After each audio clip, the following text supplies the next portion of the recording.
आजी काकू तुमच्या दोघींच्या बरोबरीने मी याला वाढवलं ग. लहानाचं मोठं केलं तुमच्या बरोबर. मला असं वाटलं की भाऊ म्हणून त्याला 4 समजुतीच्या गोष्टी मी सांगितल्या असतील, त्याच्यावरती संस्कार केले असतील, पण खरं तर माझंच चुकलं. मी काहीही त्याच्यावरती संस्कार केले नाही. कसा वागतोय बघा. चुकून तुझ्या पायावरती चहा सांडला म्हणून तू तिला चापकाचे फटके देणार? ही कुठली पद्धत आहे अंशुमन? बाईवर हात उचलला कसा जातो अंशुमन?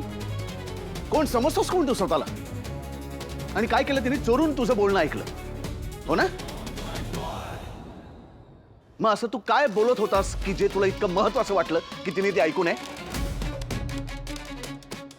नाही दादा, काही नाही, असंच जनरल बोलत होतो. तर मी खरंच चोरून काही नाही ऐकले. खोटं बोलू नकोस. ऐकत होतीस तू. चुकीची वृत्ती आहे ही. आणि मग तुझी वृत्ती काय? ऑफिस मधल्या काम करणाऱ्या एका स्टाफला हॅरॅस करणं, घरात आपल्यासाठी काम करणाऱ्या आपल्या एका मदतनीसाला चापकाचे फटके देणं, ही तुझी वृत्ती आहे? ही नीच वृत्ती आहे.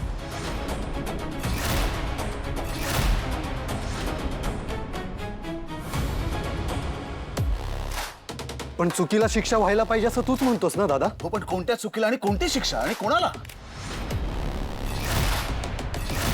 आणि तिने समजा कोणाला उद्या जाऊन सांगितलं तर त्यांनी काय फरक पडणार आहे? कारण बोलणंच महत्वाचं नव्हतं. पण नेक्स्ट टाइम काहीतरी महत्वाचं असू शकतं ना दादा? मग तिला सांगायचं की यापुढे तुझं काम तिने करायचं नाही. तुझ्या खोलीच्या इथे यायचं नाही, तुझं स्वयंपाकाचं बघायचं नाही, तुझं कुठलंही पर्सनल काम तिने करायचं नाही. आणि जर तुला तिचं वागणं पटत नसेल तर ते मला सांगायचं किंवा आजीला सांगायचं. या पद्धतीने कोणाशी या घरात कुठल्याही स्त्रीशी कुठल्याही मदतनीसाशी वागायचं नाही.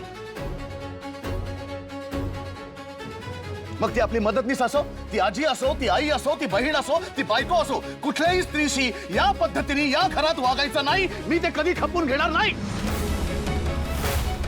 मला असं वाटलं की श्वेताच्या बाबतीत तुझी शिक्षा भोगलीस त्यांनी तू सुधारला असशील, धडा घेतला असशील, पण तू तर अजूनच बिघडलाच. आता साधी नाही अंशुमन, आता तुला मोठी शिक्षा व्हायला पाहिजे.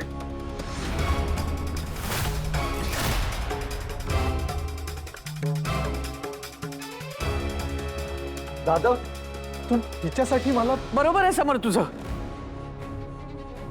दे ह्याला शिक्षा. ह्याला ना शिक्षा झालीच पाहिजे. अरे आम्ही पण आलो, आम्ही अडवायचा पण प्रयत्न केला त्याला, पण हा थांबेच ना. म्हणजे जास्त मारला नाही त्यांनी, पण हे चुकीचंच आहे ना. काय करावं ह्याच्या पुढे कळतच नाहीये मला. नाही कळणार काकू त्याला, कारण शहाण्याला शब्दाचा मार असतो, पण याला नाही कळणार. याला घर झाडून पुसून घ्यायला सांगितलं, सगळी घरातली कामं करायला सांगितली, कारण तेव्हा असं वाटलं की या सगळ्या कामांच्या निमित्ताने आपले मदतनीस आपल्यासाठी काय काम करतात दिवस रात्र याची जाणीव त्याला होईल, त्यांची किंमत त्याला कळेल. पण तुझ्यात तिळमात्रही फरक पडला नाही अंशुमन. नाही, आता तुला अशी शिक्षा द्यावी लागेल ना जी आयुष्यभर तुझ्या लक्षात राहील. एका स्त्रीवरती हात उचलणं हा किती मोठा गुन्हा असतो ना, ते आता तुला कळेल.